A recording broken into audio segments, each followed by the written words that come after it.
And today started chapter number 3, the making of a global world. आज हम history के chapter number 4 according to this subject और वैसे आपके सिलेबस के हिसाब से chapter number 3 the making of a global world के बारे में डिस्कस करेंगे। इसके सेलेक्टेड पॉइंट हमने पीडीएफ में डाल रखे हैं, उसी के अकॉर्डिंग हम इसको डिस्कस करेंगे। यहाँ देखिए, the pre modern world human society have steadily more interlinked travellers traders, priests and pilgrims traveled vast distance for carrying goods, money, ideas, skill, invention and even germs and disease। देखिए, पूर्व आधुनिक समाज यानी जो पहले का समाज था उसमें क्या होता था, उसमें क्या था कि मानव समाज आपस में एक दूसरे से जुड़ा हुआ था, व्यक्ति आपस में इंटरलिंक्ड था, एक दूसरे से डिस्कस करता था क्योंकि सोसाइटी थी। उसमें लोग ट्रेवल्स के रूप में, ट्रेडर्स के रूप में, व्यापारियों के रूप में, पृष्ठ पुजारियों के रूप में, पिलग्रिम्स तीर्थयात्रियों के रूप में ट्रेवल करते थे और अपने साथ गुड्स, मनी, आइडियाज और स्किल्स, अपने कौशल को, इन्वेंशन यानी खोजों को, साथ में बीमारियों को भी एक स्थान से दूसरे स्थान पर लेकर चले जाते थे, जिसका परिणाम एक तरीके से एज ए ग्लोबलाइजेशन समझ सकते हैं आप, कि लोग आपस में इंटरलिंक्ड थे, एक दूसरे से कनेक्टेड थे। Indus valley civilization was linked with West Asia. हमारा जी सिंधु घाटी सभ्यता जो एंशियंट सिविलाइजेशन है, वेस्ट एशिया से जुड़ी हुई थी। पश्चिमी एशिया के जितने भी देश है वो इंडस वैली सिविलाइजेशन, जैसे अफगानिस्तान वगैरह जो एरिया है वो इंडस वैली सिविलाइजेशन से लिंक्ड था। इसलिए कहा जाता है कि सिंधु घाटी सभ्यता मेसोपोटामिया सभ्यता से किसी न किसी प्रकार से लिंक्ड थी, क्योंकि करेंसी से पता लगता है जो वहाँ पाई जाती है, जहाँ उत्खनन होता है या किसी प्रकार का डिगिंग या माइनिंग्स होती है, उससे पता लग जाता है। अगला है cowries, a form of currency from the Maldives. Cowries का मतलब होता है कोडी। कोडी उस समय क्या थी कि मालदीव की एक मुद्रा के रूप में प्रयोग की जाती थी। जो आजकल कोडियाँ होती है वो एक तरीके से करेंसियाँ थी उस समय। अगला पॉइंट है हमारा silk route link the world. Silk route, silk route विशेषकर चाइना से जो जोड़ता है यूरोप को और नॉर्दर्न अफ्रीका को एशिया से कनेक्टेड करता है, वो सिल्क रूट के रूप में जाना जाता है। यानी एशिया, यूरोप और नॉर्दर्न अफ्रीका ये आपस में सिल्क रूट से कनेक्टेड थे। तो देखिए इसमें क्या लिखा है, the silk route are a good example of vibrant pre modern trade and culture link between distance part of the world. जो रेशम मार्ग था दुनिया के दूर दराज के हिस्सों के बीच एक तरीके से आधुनिक व्यापार और सांस्कृतिक संबंधों का एक उदाहरण है। क्यों? क्योंकि इसके द्वारा कल्चरल रिलेशंस का भी निर्माण हुआ है और ट्रेड का भी, यानी लोगों ने आपस में कपड़े हो चाहे क्लॉथ्स हो उसका ट्रेड किया है। इसके अलावा अपने साथ वो कल्चरल एक्टिविटीज़ को भी एक स्थान से दूसरे स्थान पर लेकर गए। इस वजह से इस रूट को इम्पोर्टेंट रूट माना जाता है। The name silk route point to the importance of west bound Chinese silk cargoes along this route. रेशम मार्ग नाम इस मार्ग के साथ पश्चिम की ओर जाने वाले चीनी रेशम कार्गो के महत्व को बताता है कि यहाँ से चाइना से सिल्क जो था वो इस मार्ग के द्वारा पश्चिम की ओर जाता था। यानी पश्चिमी यूरोपियन कंट्रीज़ में या वेस्टर्न अफ्रीकन कंट्रीज़ में चाइना से सिल्क यानी सूती वस्त्र वगैरह, यहाँ से रेशम यहाँ से जाते थे। Historians have identified several silk routes over land and by sea, knitting together west region of Asia and linking Asia with Europe and Northern America।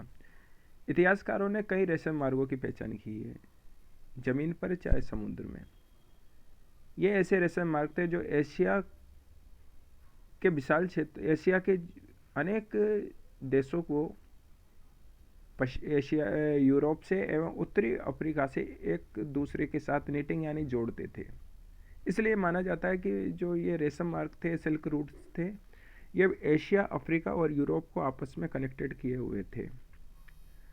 Roots were existed even before the Christian era and flourish till 15th century. देखिए ये Christian era यानी जो अपनी year बंस है Christian era जब से start होता, उससे पहले भी ये मार्ग होते थे जिनका पिलग्रिम्स ट्रेडर्स यूज करते थे।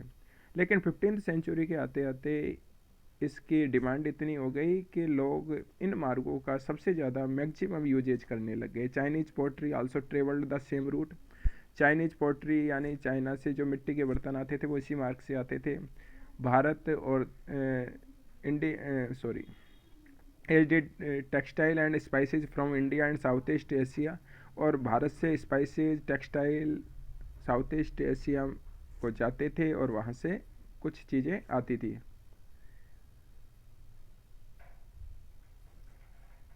अगला देखिए, in return precious metal gold and silver flowed from Europe to Asia. और इंडिया से जैसे मसाले जाते थे, चाइनीज़ से पोट्री जाती थी, और विदेशी राष्ट्रों से यूरोपियन कंट्रीज और अफ्रीका से गोल्ड सिल्वर ये सब यूरोप टू एशिया आते थे, यानी यूरोप से एशिया की ओर आते थे। यानी एशिया में गोल्ड सिल्वर का इंपोर्ट होता था, जबकि भारत से और चाइना से पोट्री और स्पाइसेस टेक्सटाइल इनका एक्सपोर्ट होता था इसी मार्ग के थ्रू। अगला है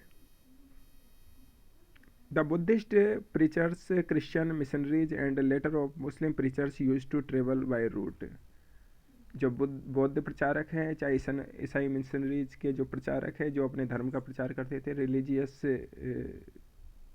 पृष्ठ होते थे, ये क्या करते थे, प्रीचर्स होते थे, ये क्या करते थे, अपने धर्म का इन्हीं रूटों के द्वारा प्रचार करते थे। जैसे हेंगसांग आया या फायान आया, मैगस्थनीज, ये जो भी व्यक्ति आए किसी भी देश में, चाहे अलवरूनी या इब्न बतूता, जैसे भी जितने भी ये ट्रेवलर्स आए वो इन्हीं रूट्स के द्वारा आए थे। Routes proved to be a great source of trade and cultural link between distinct part of the world। ये जो रूट होते हैं दुनिया के विभिन्न भागों के बीच व्यापार और सांस्कृतिक संबंधों का सबसे बड़ा मेन सोर्स माने जाते हैं। इसलिए इन रूट्स का सबसे ज़्यादा उपयोग ट्रेड और कल्चरल एक्टिविटीज़ के कनेक्शन के लिए किया जाता था। इसलिए सिल्क रूट विशेषकर China Asia, China means Asia, Europe और नॉर्दर्न अफ्रीका को कनेक्ट करने का एक रूट था, जिसके द्वारा जितने भी स्पाइसेज हैं, ट्रेड हैं, वो किया जाता था। अगला है food travel, spaghetti and potatoes. देखिए, ट्रेड के साथ साथ कई चीज़ें भी ऐसी हैं जिन्होंने ट्रेवल किया है, यानी एक स्थान से दूसरे स्थान पे गए हैं। जैसे फूड ट्रेवल्स, देखिए food travels, spaghetti and potatoes. देखिए, व्यक्तियों के साथ साथ, इंसानों के साथ साथ, ह्यूमन के साथ साथ, पीपल्स के साथ साथ फूड ने भी ट्रेवल किया है। कई चीज़ें ऐसी है इंडिया में जो इस देश की मेन क्रॉप्स के अंतर्गत नहीं आती, वे फॉरेन कंट्रीज से आई हुई है। जैसे पास्ता है, बर्गर है, चाउमीन है, पिज़्ज़ा है, ये इंडियन कल्चर के अकॉर्डिंग नहीं है, लेकिन कल्चरल इंटरलिंक्ड होने के कारण अमेरिका, यूरोपियन कंट्रीज से ये चीज़ें हमारे इंडिया में भी आई।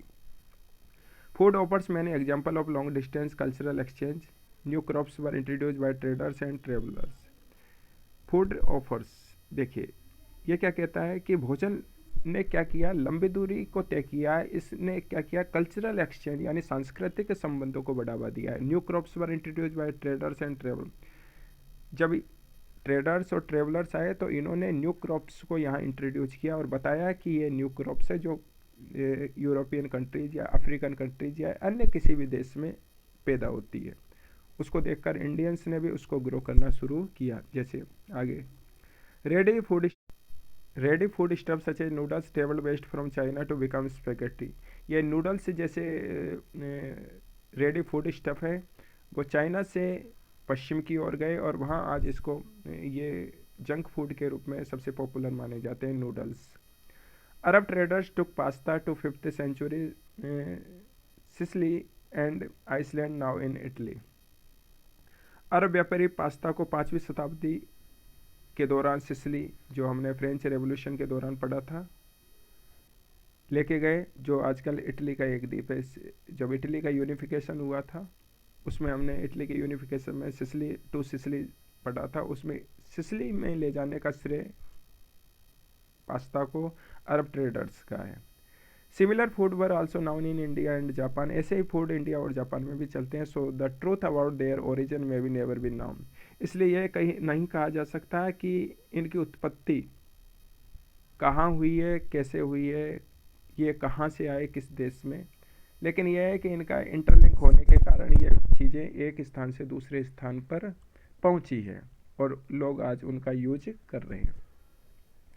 Our ancestors were not familiar with common food such as potatoes, soya, groundnut, maize, tomatoes, chili, sweet potatoes and so on about 5 centuries ago. हमारे पूर्वज लगभग 5 शताब्दी पहले आम खाद्य पदार्थ जैसे आजकल चलता है आलू, सोयाबीन, मूंगफली, मक्का, टमाटर, मिर्च, शकरकंद आदि के बारे में नहीं जानते थे।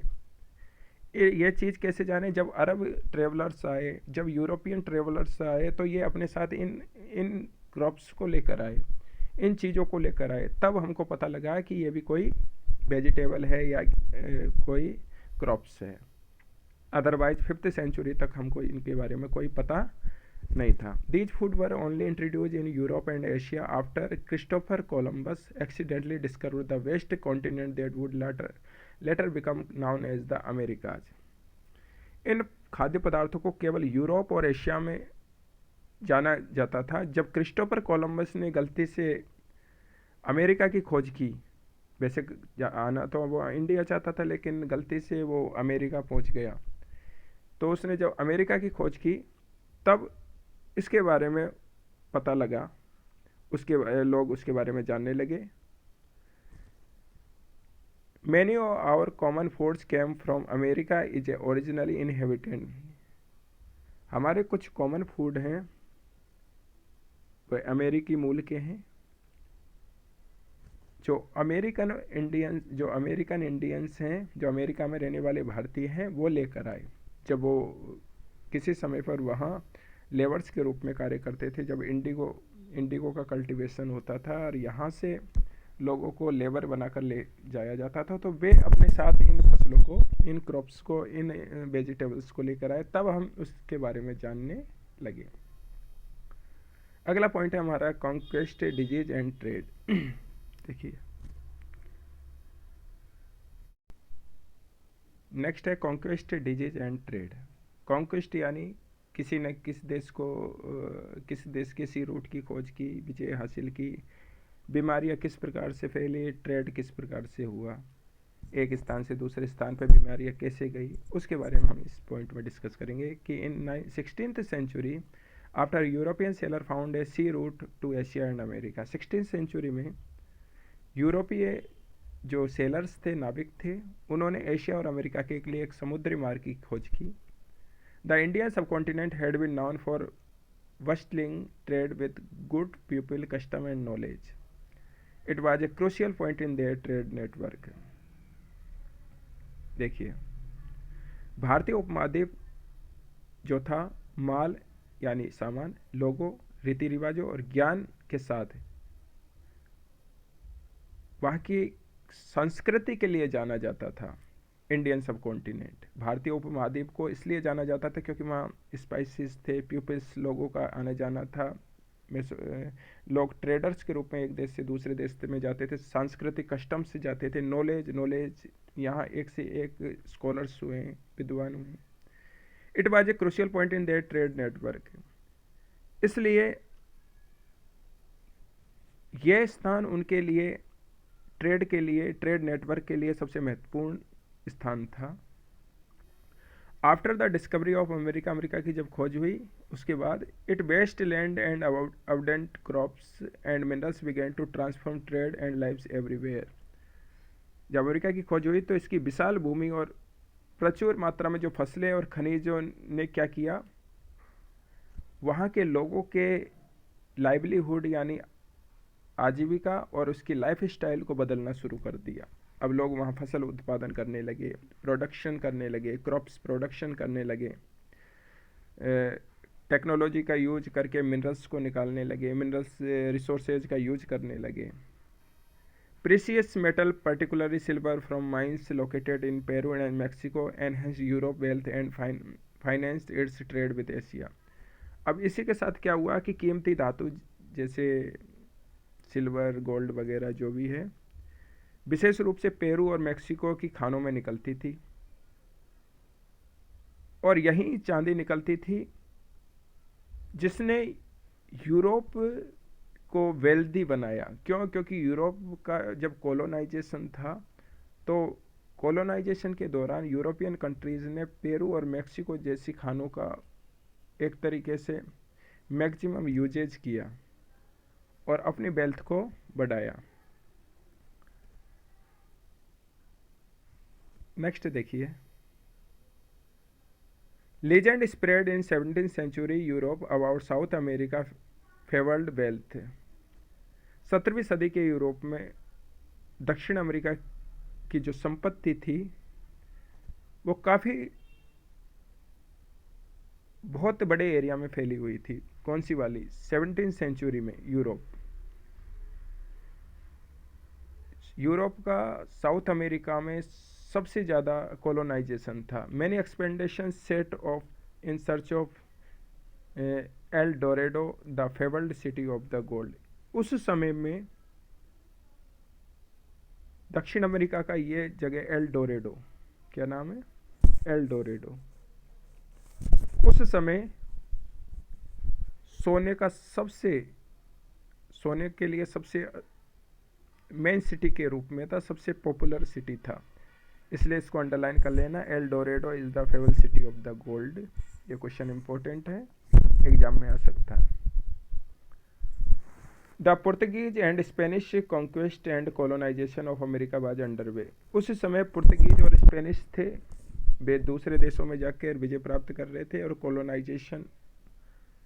कॉलोनाइजेशन को बढ़ावा दे रहे थे। कॉलोनाइजेशन मतलब है उपनिवेशीकरण का, क्योंकि उस समय उपनिवेशीकरण चल रहा था। ब्रिटेन अपने उपनिवेश बना रहा था, कॉलोनी बना रहा था, स्पेन अपनी बना रहा था, पुर्तगीज अपनी बना रहे थे। इसलिए अमेरिका पर उस समय सभी देश कब्जा करना चाहते थे, जैसे इंडिया पर। पुर्तगीज अमेरिका के रिसोर्सेज का यूज करना चाहते थे, स्पेनिश अलग से करना चाहते थे, इसलिए अमेरिका का भी इंडिया की तरह कॉलोनाइजेशन हुआ। The most powerful weapons of the Spanish The most powerful weapon of the Spanish conqueror was not a conventional military weapon, but germs of smallpox which they carried on their person because of their long isolation. Spanish ने अपने हथियार के रूप में जब colonisation किया तो उसने कन्वेंशनल मिलिट्री वेपन्स का यूज नहीं किया, बल्कि बीमारियों का यूज किया, जिसमें एक जर्म्स था स्मॉल पॉक्स नाम का, जिसको हम चेचक के रूप में ना जानते हैं। Because of their long isolation. इसमें क्या होता है कि व्यक्ति ज़्यादा आइसोलेशन में रहता है, लोगों से दूर रहता है। इस वजह से लोगों को दूर रखने के लिए अपने से इस प्रकार के जर्म्स को स्पेनिश अमेरिका में लेकर गए। आजकल कोरोना जैसी बीमारियां में लोग ही कैरियर का काम करते हैं, उसी प्रकार स्पेनिश जब अमेरिका गए तो कैरियर के रूप में कार्य किया उन्होंने, और स्मॉल पॉक्स जैसी बीमारी को अमेरिका लेकर गए। इसलिए अंडरलाइन याद रखना, अंडरलाइन कर लेना, स्मॉल पॉक्स को स्पेनिश अमेरिका लेकर गए थे। वो कौन सी डिजीज़ थी? Small pox. Americas original inhabitant had no immunity against this disease that came from human. अब सबसे मेन बात थी कि अमेरिका के जो ओरिजिनल इनहेबिटेंट थे, मूल निवासी थे, उनके पास इतनी इम्यूनिटी पावर नहीं थी कि वे इन डिजीज़ का मुकाबला कर सके। ये बीमारियां जो यूरोप से आई है, स्पेन से। Small pox in a particular proved A deadly killer. इसलिए अमेरिका में इस स्मॉल पॉक्स को डेडली किलर के रूप में, घातक हत्यारे के रूप में जाना गया, क्योंकि इसने अधिकांश अमेरिकन लोगों की जान ले ली। It killed a decimated whole communities paving the way of conquest. इसने विजय का मार्ग स्पेनिश के लिए एक तरीके से प्रशस्त कर दिया। और कम्युनिटीज, कई कम्युनिटियों को इस बीमारी ने मार दिया, असैसिनेटेड कर दिया। Paving the way of conquest, इसलिए इसको स्पेनिश की अमेरिका में विजय का सबसे बड़ा मार्ग माना जा सकता है, विजय का मार्ग माना जा सकता है। इस बीमारी ने स्पेनिश का अमेरिका में कोलोनाइजेशन को बढ़ावा दिया। Until the 19th century, poverty and hunger were common in Europe. इसी समय 19th सेंचुरी में, याद रखना, यूरोप में गरीबी और भूखमरी फैली हुई थी। Cities were crowded and deadly disease were wide spread. इस समय सिटी में काफ़ी भीड़ थी और बीमारियां, बड़ी घातक बीमारियां फैली हुई थी। रिलीजियस कॉन्फ्लिक्ट्स वर कॉमन, धार्मिक संघर्ष चल रहे थे, आपस में विवाद चल रहे थे। And religious dissenters were persecuted, और धार्मिक जो असंतुष्ट व्यक्ति थे, यानी धार्मिक लोगों को परसिक्यूट यानी सताया जा रहा था, यानी उनको परेशान किया जाने लग गया था। Thousands therefore fled Europe for America. इस कारण क्या हुआ कि हजारों जो लोग थे यूरोप से कहाँ चले गए, अमेरिका में। क्यों? क्योंकि अमेरिका में रिलीजियस लोगों को परसिक्यूट किया जाता था, उनको परेशान किया जाता था, बीमारियाँ फैली हुई थी, इसलिए ये लोग यूरोप से कहाँ चले गए, अमेरिका में चले गए। 18th century, China and India was among the world's richest country. 18वीं सदी में चाइना और इंडिया सबसे रिचेस्ट कंट्री थी। आज प्रेजेंट कंडीशन अलग है, लेकिन किसी समय पे इंडिया चाइना के अकॉर्डिंग रिचेस्ट कंट्री थी। They were also pre eminent in Asian trade, इसलिए उस समय सबसे प्रतिष्ठित देशों के रूप में ये देश माने जाते थे। क्यों? क्योंकि इन देशों से पूरे विश्व को ट्रेड होता था। Europe now emerge as the centre of the world trade. अब क्या हुआ, इन देशों के डिक्लाइन होने के बाद यूरोप का इमर्ज हुआ। कैसे? सेंटर ऑफ वर्ल्ड ट्रेड, यानी विश्व व्यापार के केंद्र के रूप में यूरोप का उदय हुआ, राइजिंग हुआ। इस वजह से यूरोप चाइना और इंडिया को पीछे छोड़कर अब वर्ल्ड ट्रेड सेंटर बनने लगा। नेक्स्ट वीडियो में हम द 19th सेंचुरी को डिस्कस करेंगे। Okay, thank you.